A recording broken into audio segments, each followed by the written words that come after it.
ভারতের জাতীয় গাছ হলো বট গাছ। তো এই বেনিয়ান ট্রি, এই গাছটি লাগানো হয়েছিল 2022 সালে। তো এখন এই গাছটির অবস্থা এইরকম হয়ে আছে, চারিদিকে বেড়া উঠে গেছে। তো এটাকে আজকে বেড়া দেব। 2022 সালে যেদিন লাগানো হয়েছিল সেদিনের ছবি এইগুলো। তো এই বট গাছকে বাঁচানোর জন্য, বেড়া দেওয়ার জন্য এই বাঁশ কাটবো একটা। তো বাঁশ কাটা অলরেডি হয়ে গেল এবং এই বাঁশ দিয়েই বেড়া কমপ্লিট করব। একটা বাঁশ জীবন দান করলো এই বট গাছটাকে বাঁচানোর জন্য।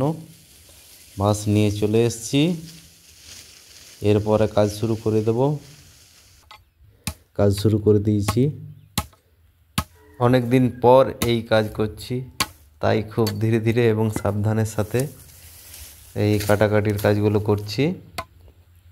তো দেখা যাক কত সময় লাগে। শুরু করেছি মোটামুটি 8:30টার দিকে, 8টা 8:30টার দিকে সকালবেলা। হর হর মহাদেব, জয় শিব শম্ভু। আমরা সকলেই যে কোনো কাজ যদি আমরা মন দিয়ে করি তাহলে সেই কাজে অবশ্যই সাকসেসফুল, মানে সফলতা লাভ হবেই হবে। আর যদি আমরা চিন্তা করি যে কাজটা করছি হবে কি না হবে কি না, তাহলে এনার্জিটা তো ওই চিন্তাতেই চলে যায় হাফ। তাই কাজটা সফল হতে অনেকটা সময় লাগে। তাই আমাদের কোনো কাজ করার সময় কোনো চিন্তা করা উচিত না, মন দিয়ে কাজ করে যাও, তারপরে দেখা যাবে যা হবে হবে। Result don't think too much. ঠান্ডা শেষ, বসন্তকালের আগমনে রোদ ভালোই দিচ্ছে। রোদটা খুব বেশি আছে, রোদের তেজ আছে। বাবারে, গাছটা ভেঙে গেছে। জাতীয় গাছ বট গাছ। তো এই বট গাছটাকে বাঁচানোর জন্য একটা বাঁশ গাছ কাটতে হলো। মানে কাউকে বাঁচাতে গেলে কাউকে জীবন দান করতেই হয়। কারো বলিদানে কেউ বেঁচে থাকে। যেমন আমি এতদিন বেঁচে আছি, মানে কত খাবার খাই, কত কত জীব আমার জন্য বলিদান করছে। সেই রকম আমরা প্রত্যেক মানুষ, প্রত্যেক জীব, সৃষ্টির প্রক্রিয়ায় এরকম যে আমরা যতদিন বেঁচে থাকবো কাউকে আমরা খেয়েই বেঁচে থাকবো। এই যে শাক পাত, নানা রকমের সবজি, ফল মূল, মাছ মাংস, ডিম, দুধ, সব কিছু কেউ আমাদের জন্য সমর্পিত হয়ে যায়, তখন সেটা আমরা খাই এবং আমরা জীবন ধারণ করি। তার জন্য আমাদেরকে সবসময় কৃতজ্ঞ থাকতে হয় যে আমি বেঁচে আছি, মানে আমার জন্য নয়, কত মানুষের বলিদান, কত গুরুজনের আশীর্বাদ, কত ছোট ছোট বড় বড় ভাই বোনেদের সাহায্য, সাপোর্ট, বাবা মায়ের সাপোর্ট, ভালোবাসা, সবাইকে নিয়েই আমরা বেঁচে থাকি। কিন্তু আমাদের অহংকার চলে আসে আর আমরা ভাবি যে আমি একাই 100, আমি একাই আর কি সব কিছু করছি, আমার জন্যই এত বড় বড় কাজ সম্ভব।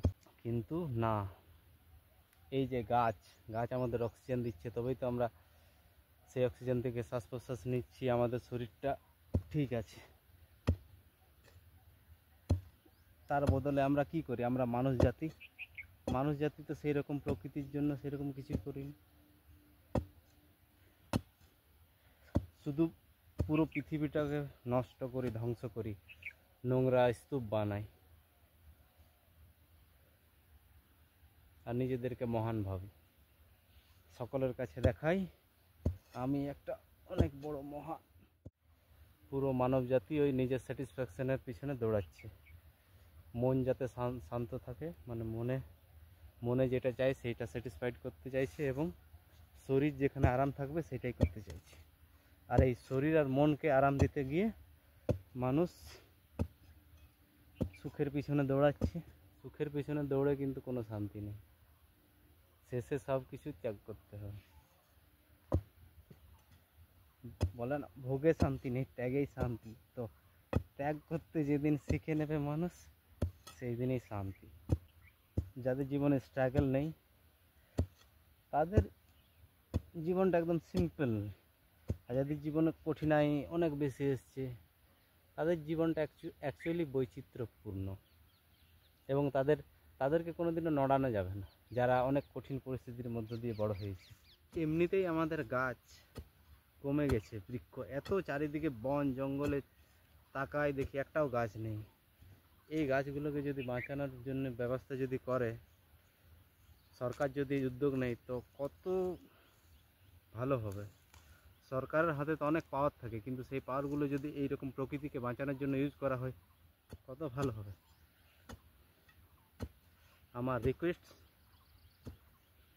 যে সরকার কিছু একটা উদ্যোগ নিক, বন জঙ্গল যাতে একটু বেঁচে ওঠে, গাছ লাগানোর যাতে ব্যবস্থা হয়, এবং গাছ লাগালে নয়, গাছকে বাঁচিয়ে রাখার দায়িত্ব যেন